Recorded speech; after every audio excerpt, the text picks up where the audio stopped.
So in the last video, we talked about how if we have a binomial distribution, right? So like let's say flipping a coin, right? We get heads or tails, anything with two outcomes, right? True, false, positive, negative.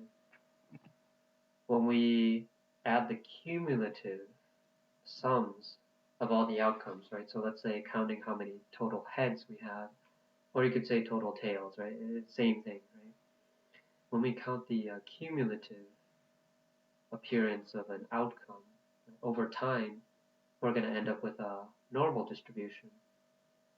And this is as it tends towards infinity. The normal distribution is also called the Gaussian distribution, or the bell curve, sometimes it's called. So just to kind of illustrate that point, I actually came up with a little bit of code. It just plots out all the binomial coefficients of Pascal's triangle, so the Pascal's triangle, all the way up to 250 layers. And it plots them in a bar graph, so we can see that over time, slowly but surely, the binomial distribution starts looking closer and closer and closer to the normal distribution. So you see that characteristic bell curve shape of the distribution. And then just test it out, not just in programming, but also in real life. I went ahead and measured out the lengths of branches on a hibiscus tree. I believe it was hibiscus. It wasn't. I didn't measure it in a randomly controlled experiment, so this is just a quick experiment, at-home experiment, nothing rigorous. But even then, when I charted out all the lengths in a bar graph, we see that it ends up looking pretty close to a normal distribution, right? And this is just measuring out the lengths of sticks, so that's pretty crazy, right? I only took 67 data points, and even then, it still ends up looking like a normal curve, right? So now the question is, why does the normal distribution appear everywhere? And we see the normal distribution in people's heights, people's weights, people's IQ, and not just people, but we see it in plants, animals, right? Anything and everything that we can try to measure in nature, we see it everywhere. Now, not everything ends up in a normal distribution, not everything, especially man-made things, but a lot of things ends up becoming a normal distribution, right? So that's very, very strange. And what we can actually see, so there's actually thought to be three conditions, three-ish conditions that cause, quote unquote, cause the normal distribution to appear.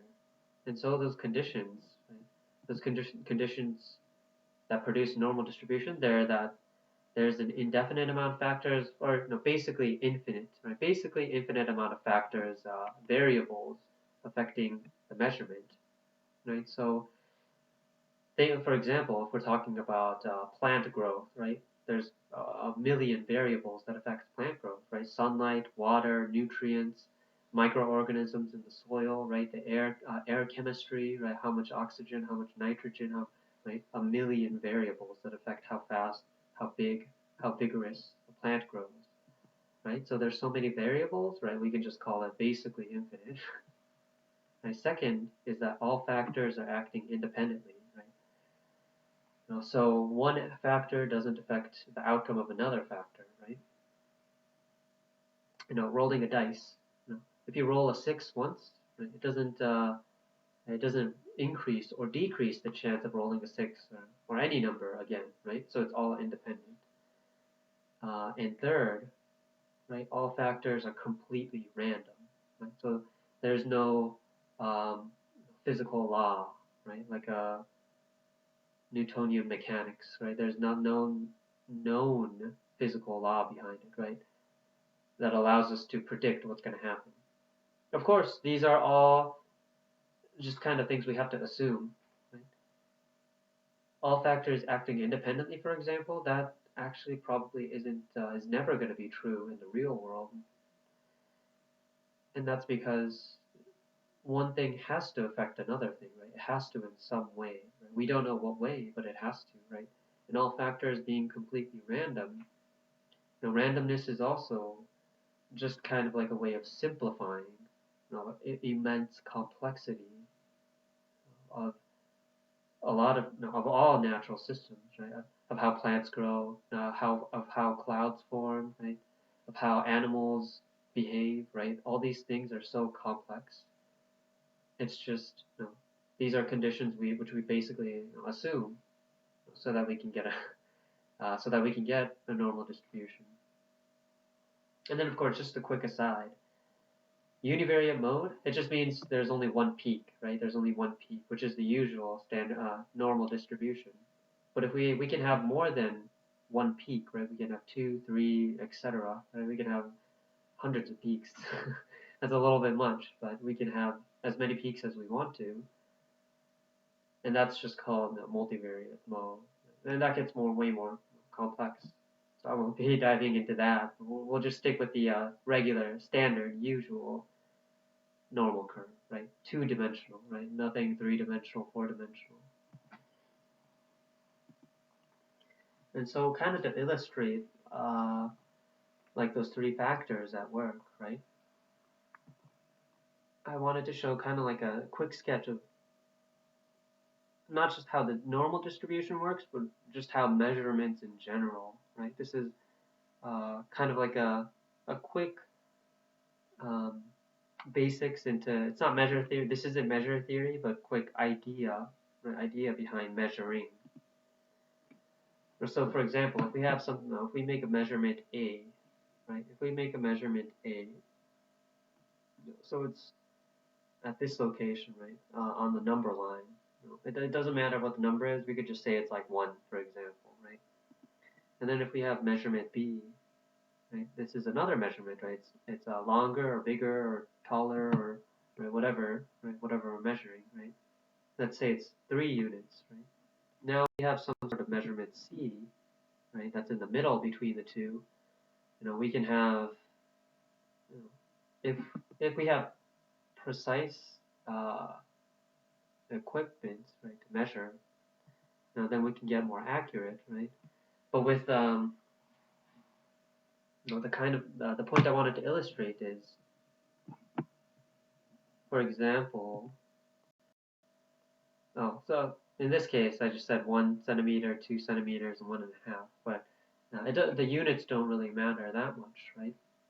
The point I wanted to illustrate in this case was if we had, like let's say this pink line, right? So it's in between 0 and 1, right? So 0, let's say centimeters, and 1 centimeter on the top, the pink line. It's going to be between 0 and 1, so it could be 0.5, it could be 0.7, it could be 0.8, right? But it all depends on like how precise the measuring device is, right? This is just talking about significant figures, or sig figs. But if we can only measure to 1 centimeter, right? It's only going to be 1 centimeter, 2 centimeter, 3. Right? It can't be 2.5, right? Because we can only measure up to 1 centimeter, right? So it all depends on like how precise the measurements get, and the more precise, right, we can make the measurements, the more we can see kind of like the fine details, right? So that's why. That's kind of one way of looking at how the normal distribution appears, right? If we only had one collection, for example, right? If we could only make one type of measurement, right? Let's say we can only make a measurement of 1 centimeter, right? 0 centimeters or 1 centimeter, right? We have to categorize between the two. We're not going to get a normal distribution. We're just going to get 2 bars, right? But if we can make 30, if we can make 100, if we can make 1,000 increments of measure, right? So 0.1 centimeter, 0.2 centimeter, 0.3 centimeter, right, and so on, right? The more increments we have, right, the smaller, the more precise our measurements are, better we can approximate the normal curve, right? And this is also connected back to the idea of you know, the millions of factors, right? One factor might push it, might make it bigger. Another factor might push it smaller, right? And then with how we measure things, right? All we have to do, in order to see the normal distribution, right, we just have to make the measurements as precise as possible, right?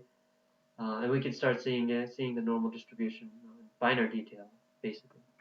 So the whole point of this was just talking about how we can get closer and closer to the normal distribution. And so now we can actually talk about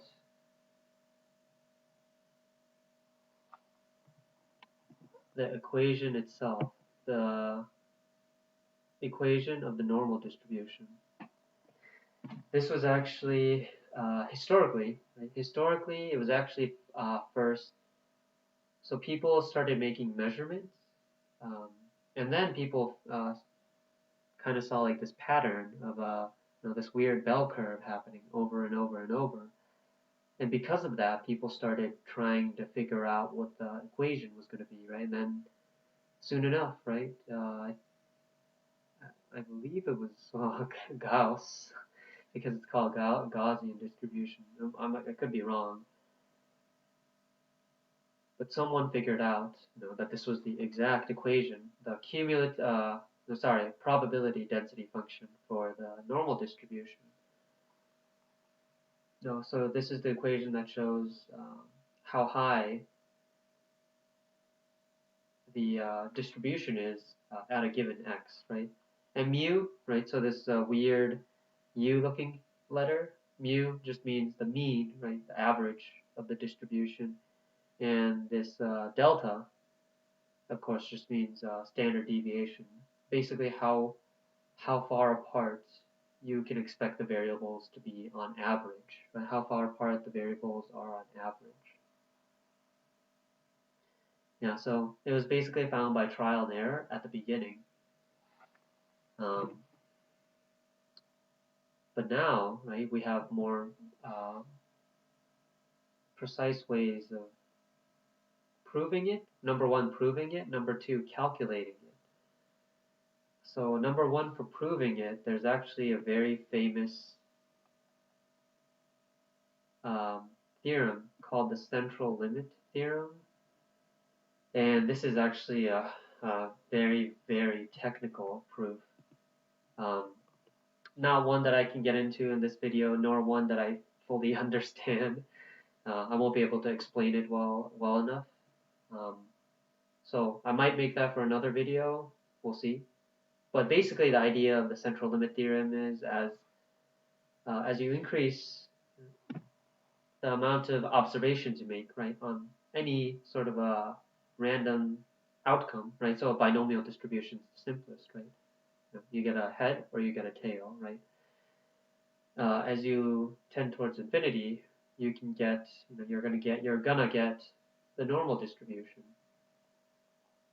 and that's the whole proof goes through the binomial distribution, right? The equation of the binomial distribution, some assumptions we have to make, and then some algebraic manipulation and other stuff, and we eventually end up with binomial distribution equaling the normal distribution as we go to infinity.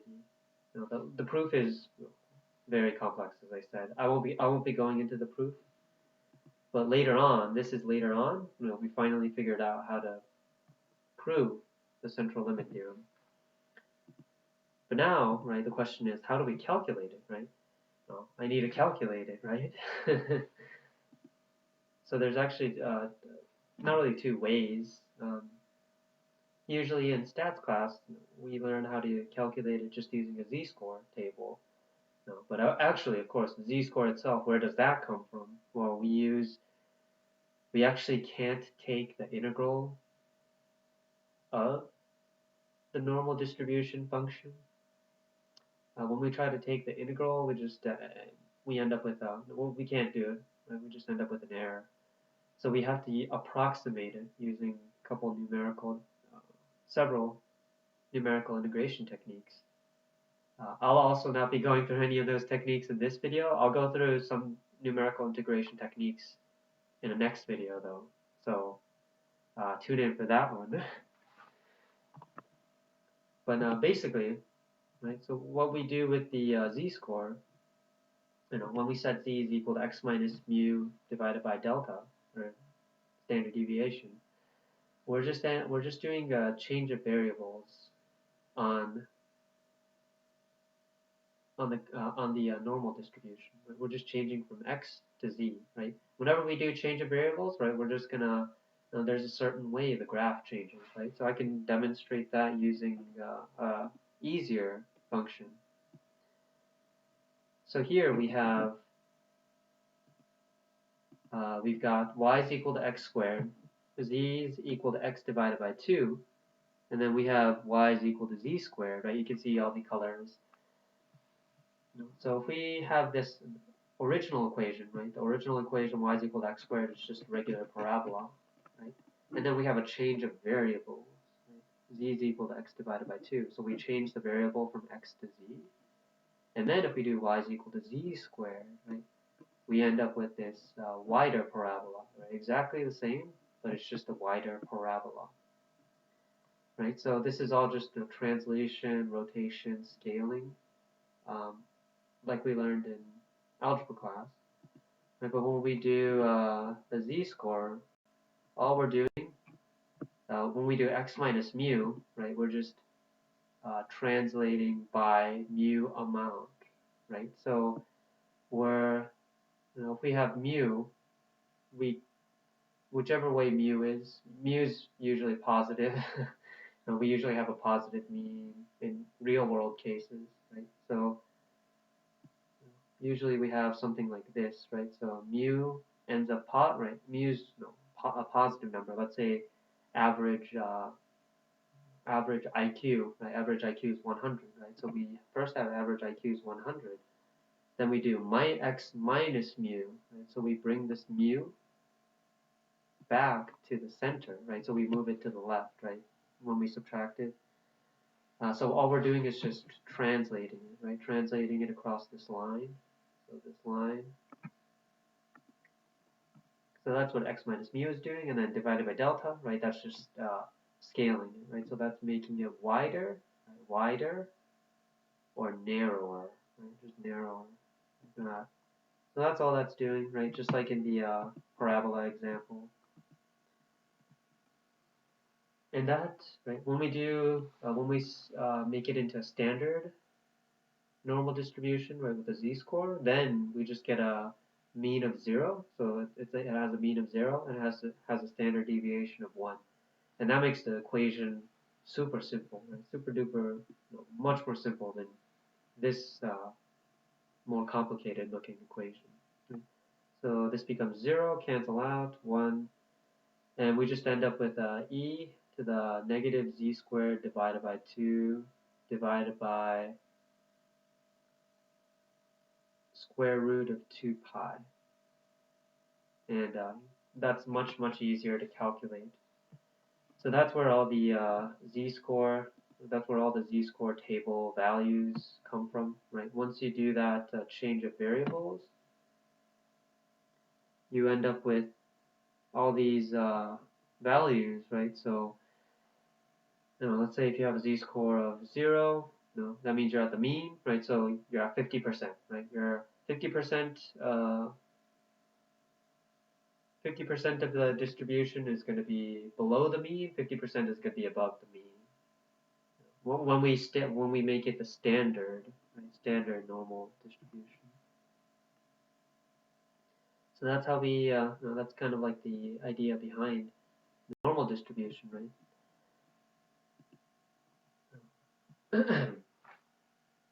And why is this, right? But of course, the question still remains, right? Well, number one, why is this important? Because it appears so much in so many places, right? In in a lot of the measurements we make, the standard normal, not standard, but normal distribution appears everywhere. But the second question remains, why, right? Why does it appear everywhere? Now, even though we went through the conditions, it still doesn't, it still doesn't make sense, right? Why does it appear, right? Why is it normal distribution? Why isn't it, just a straight line, like a rectangle? Why isn't it a rectangle? Right? Why isn't it a rectangle or a straight line or a parabola or what? No. Why isn't it anything else? And honestly, there's really no answer for that. At least not as far as I know. There's a great quote.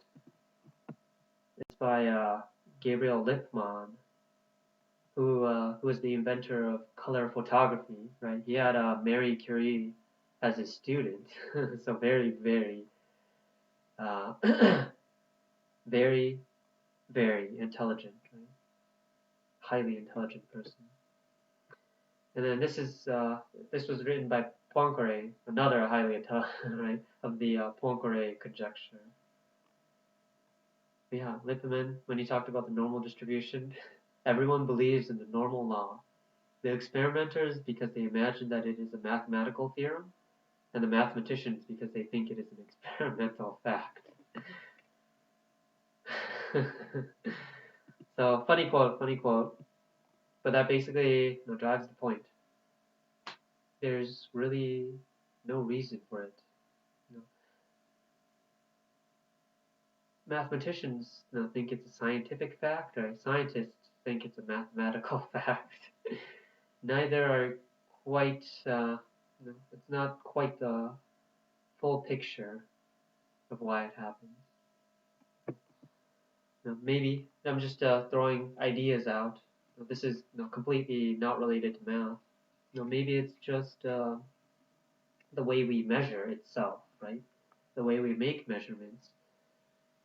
Maybe because of the way human beings work or how we make measurements, we inevitably end up with a normal distribution, right? And that's because when we make a measurement, right, there's always a binary decision to it, right? Something could be smaller, right? Something could be bigger. Something could be equal to, right? But you can't have smaller and bigger. You can't have smaller and bigger. You always have to make a distinction. Is this apple, for example, is this apple bigger than this other apple, right? Or is this apple smaller than this other apple? We always make a distinction. So that's one way it's possible that the way we make measurements itself causes, quote unquote, causes normal distribution. And the other, I alluded to earlier, but it's about how we still really don't know how to describe randomness, right? What does it mean to be random? And we have the laws of physics, yet we still consider these outcomes to be random. Right? There's a certain way they happen, right? Just like a dice, for example. For example, a dice can only roll 1 through 6, right? Six-sided dice. You can't roll a 7, right? It's impossible to get a 7 on a six-sided dice. So there's rules, but it's still random, right? It's still random. So we still really don't have a good grasp on what random actually means, right? And randomness and probability is very intricately tied to quantum mechanics and quantum field theory. It's all about probability, amplitudes in the frequency space and position space. Yeah, frequency space and position space. And so there's a lot, there's still a lot for us to unpack here. And this other condition about independence, we can assume it, right? We can assume that things are independent, but it's also kind of true that nothing is independent, right? One thing is connected to another thing in some strange, mysterious way. Whenever we make a coin flip, for example, it doesn't it doesn't uh, it doesn't affect the next coin flip in an obvious way, right? If we flip a heads, right? If we flip a coin and we get a heads, right? We're not guaranteed to get a head or a tail in the next flip, but yet, right? It's affecting the next flip in some way, right? It has to, right? And when we make a flip, we're changing the molecules of air in the room, right? And then that movement has to go somewhere, right? So when we make the next flip, it's gonna be affected, right? It has to be affected, right? But it's just so random, right? So many factors, right? Uncountable, right? Millions, billions, basically infinite factors. There's no way to predict what's gonna happen, right? It's chaos theory. So we still have questions about independence or randomness. Yeah, there's still a lot for us to discover and learn. But that's what makes this fun. Now, this was a little bit more philosophical rather than mathematical, but I, I enjoy talking about the philosophy just as much as the math, because they are so closely connected. Right? Math is a form of philosophy, right? A very rigorous form of philosophy.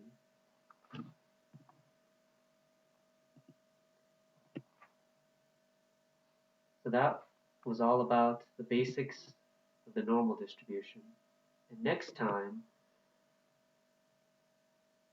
we might talk about either A, numerical integration, B, the central limit theorem, or C, I might also cover, or we might go through stability theory and stable distributions. I'll see you